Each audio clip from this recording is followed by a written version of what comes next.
Good morning students. Now last class में हमने संसाधन के बारे में पढ़ा था, कितने प्रकार के संसाधन होते हैं। ठीक है, आज हम प्राकृतिक संसाधन के बारे में जानेंगे कि प्राकृतिक संसाधन क्या है, कैसे प्राकृतिक संसाधन यानी प्रकृति के माध्यम से ओके और जैविक संसाधन।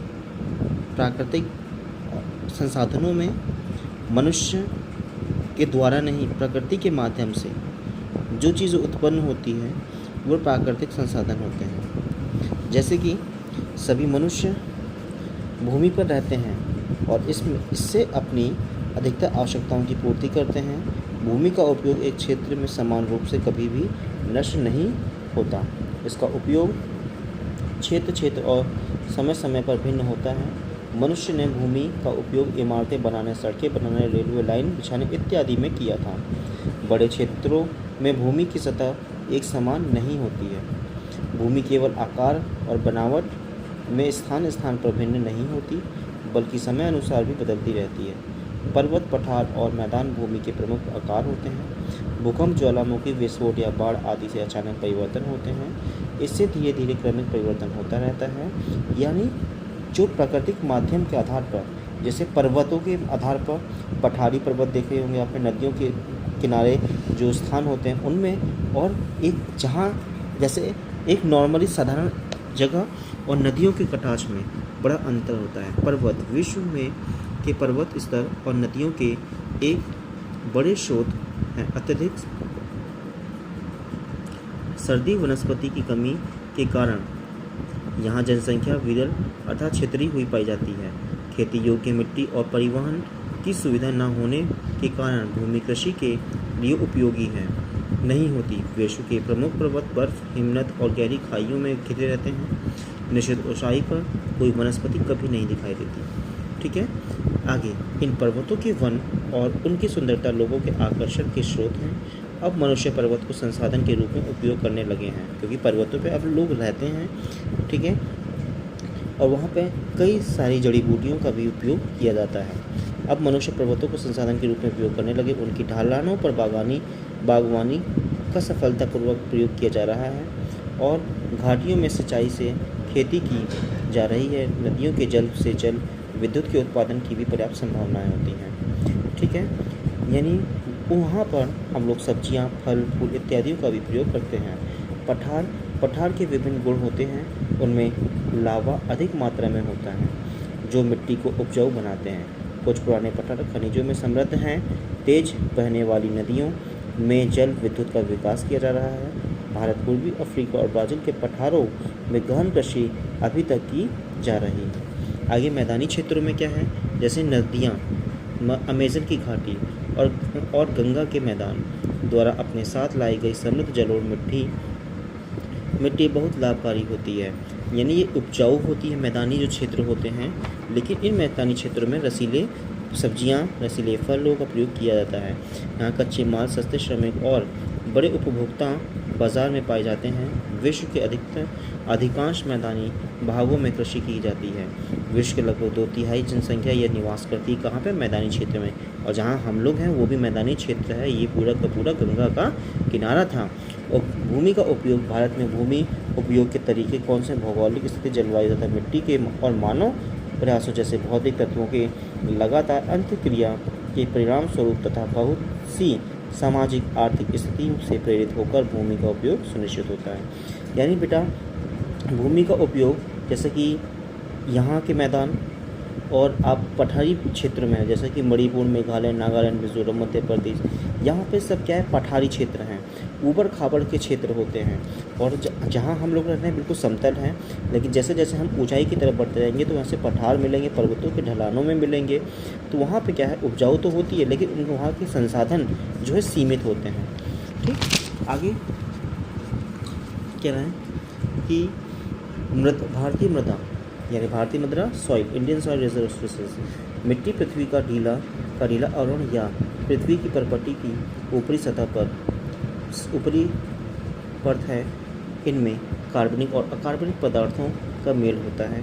यह मुख्य या सर्वाधिक महत्वपूर्ण मूल्यवान संसाधन है, क्योंकि यह पृथ्वी की सतह पर जीवधारियों का पोषण करती है।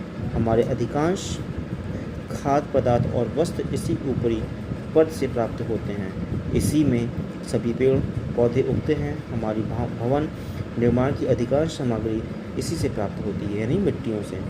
ठीक, आगे कह रहा है कि मिट्टी का निर्माण कैसे होता है, क्या है।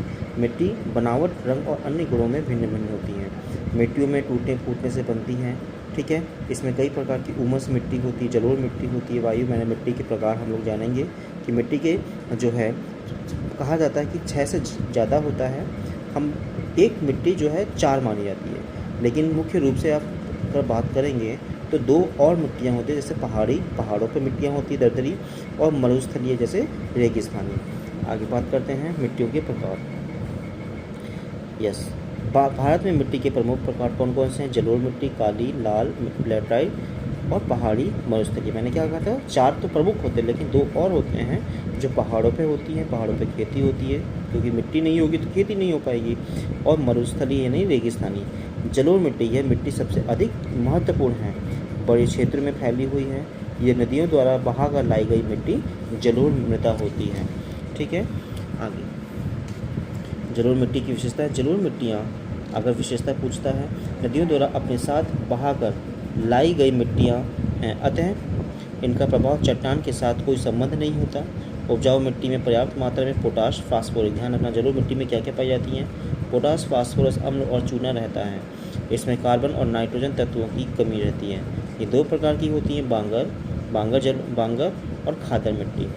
ठीक है, 40% भाग को घेरती है और देश की सभी जनसंख्या को भोजन प्रदान करती है।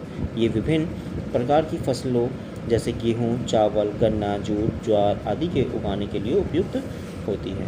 आगे कह रहा है कि जलोढ़ मिट्टियाँ पंजाब में सतलुज के मैदान से लेकर पूर्व व असम की ब्रह्मपुत्र घाटी तक उत्तरी मैदानों में विस्तृत रूप में पाई जाती हैं, और महानदी गोदावरी, कृष्णा तथा कावेरी नदियाँ उड़ीसा से तमिलनाडु के उपजाऊ डेल्टा क्षेत्र में पाई जाती है। काली मिट्टी, ठीक है, काली मिट्टी को कपास, यहाँ पे कपास की ज़्यादा खेती होती है, जूट, कपास, रेगड़ मिट्टी भी कहते हैं। हुमस और लोह ऑक्साइड, यहाँ पर लोहे की मात्रा ज़्यादा होती है। काली मिट्टी लावा पठार से, जो लावा होता है ज्वालामुखी, उससे बना है। बेसाल्टिक चट्टानों के टूटने और अपघटन से बनती है। इस प्रकार ये मिट्टी मूल चट्टानों से संबंधित है। आज हम 2 मिट्टी के बारे में जानेंगे। ठीक है, उसके बाद